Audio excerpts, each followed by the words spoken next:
Hi friends, Honda 125 BS6 అండి. దీనికైతే మనకి లాకెట్ అయితే ఏ విధంగా మార్చాలో చూడండి. మనం ఓపెన్ చేసుకున్నప్పుడు సింపుల్గా ఓపెన్ చేసుకోవచ్చు. పోర్క్ బోల్ట్లు ఈ విధంగా దించిన తర్వాత ఈసీఎం అయితే కొత్తదండి. ఈసీఎం మార్చినప్పుడు లాకెట్ కూడా మార్చాలి. మనం కొత్త లాకెట్ అన్ని ఒరిజినల్ అన్నది వేసుకోవాలండి. మామూలు ఆర్నర్లు వేసుకుంటే మటుకు మళ్ళీ ఈసీఎం అన్నది దెబ్బ తినేస్తుంది అనమాట. చూసుకోండి ఫ్రెండ్స్, ఈ విధంగా అయితే మన ఈసీఎం కొత్తది అనమాట. ఈసీఎం ఒకటి, నెక్స్ట్ వచ్చేసి లాకెట్ కూడా కొత్తదే అనమాట. వైరింగ్ కిట్ బాగానే ఉందండి.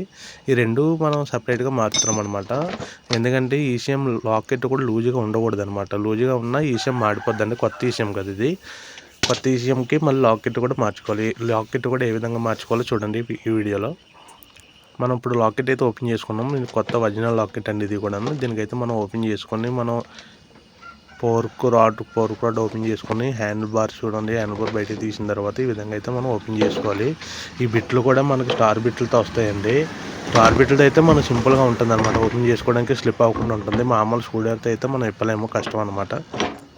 స్లిప్ అయిందంటే కొట్టి తీయాలి. ఏమన్నా డ్యామేజ్ అవుతే మళ్ళీ బాధ. దీనికైతే మనం స్టార్ బిట్ అయితే ఓపెన్ చేసుకోవాలి. స్టార్ బిట్తో ఓపెన్ చేసుకున్న తర్వాత ఈ విధంగా సిట్టింగ్ చేసుకుని ఈ విధంగా పెట్టేసుకోవాలన్నమాట. చూడండి, పోర్క్ నట్టు పెట్టేసుకుంటాం. ఈ 2 పోర్క్ నట్లు 3 పెట్టేసుకుంటాం అనమాట. అంతే సింపుల్గా వేసుకోవచ్చు అనమాట. మళ్ళీ దీనికి ఓపెన్ చేసినప్పుడు డూమ్ కూడా ఓపెన్ చేయాలండి. లాకెట్ వేసినప్పుడు డూమ్ కూడా ఓపెన్ చేయాలి. డూమ్ ఓపెన్ చేయకపోతే మనం పెట్టలేము. చూడండి, లోపల నుంచి వైర్ వస్తుంది అనమాట. లోపల నుంచి క్లిప్ పెట్టుకొని దీనికైతే మనకి లాక్ కూడా మోడల్ చూడండి ఏ విధంగా వచ్చిందో. BS6 125 BS6 అండి ఇది. ఈ విషయం ఇందులోనే ఈ 125లో 2 మోడల్ ఉన్నాయన్నమాట.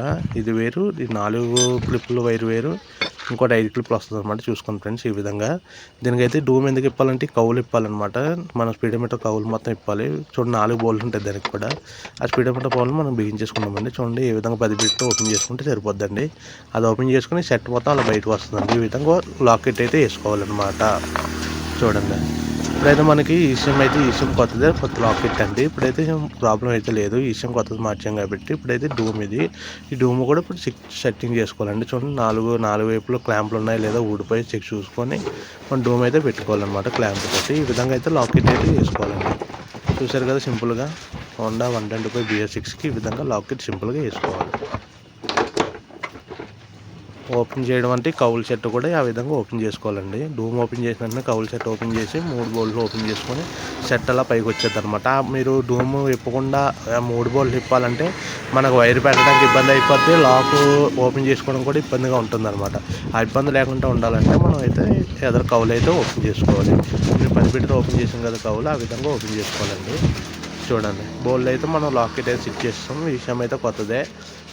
డూమ్ అయితే కొత్తదే, కొత్త సిస్టమ్ వేస్తున్నాం. చూడండి, ఈ విధంగా అయితే ఓపెన్ చేసుకోవాలి. ఈ విధంగా సెట్ చేసుకోవాలన్నమాట. చూసారు కదా ఫ్రెండ్స్. అలాగే నా వీడియో నచ్చితే లైక్ చేసుకొని సబ్స్క్రైబ్ చేసుకొని ఫ్రెండ్స్. మన ఫుల్ వీడియో అయితే ఈ విధంగా చేసామన్నమాట. ఓన్లీ వైరింగ్ లాకెట్ ఏ విధంగా మార్చాలి, నెక్స్ట్ ఇంకోటి ఈసీఎం కొత్తది వేసేటప్పుడు లాకెట్ కూడా ఒరిజినల్ లాకెట్ వేసుకోవాలి. లాకెట్ లూజ్ ఉన్నా మళ్ళీ ఈసీఎం వెంటనే మాడిపోద్దండి, కొట్టేస్తుంది అనమాట. దానికి ఆ విధంగా అయితే మనకు ప్రాబ్లం లేదు. చూడండి, అయిపోయింది ఇప్పుడు మళ్ళీ. ఈ విధంగా చేసుకోవాలి ఫ్రెండ్స్. మీకు ఫ్యూల్ పంప్ నుంచి పెట్రోల్ దిగకపోయినా ఈసీఎంలోనే కంప్లైంట్ ఉంటుందండి. ఈ విధంగా సైడ్ డోర్ కూడా చూడండి, దీనికి ఏ విధంగా పెట్టాలి లింక్ చూసారు కదా. ఫస్ట్ ఆఫ్ ఆల్ ఆ లింక్ పెట్టుకొని ఫ్రంట్ ఇక్కడ క్లిప్పులు పెట్టుకోవాలండి. సింపుల్గా పెట్టుకోవచ్చు డోర్ కూడా. ఈ విధంగా పెట్టుకోవాలి. చూడండి, దాని లోపల గాడి ఉంటుంది. ముందు సిట్టింగ్ ఆ విధంగా సిట్టింగ్ చేసుకొని ఈ విధంగా పెట్టుకోవాలి సైడ్ డోర్ కూడా. చూసుకోండి ఫ్రెండ్స్.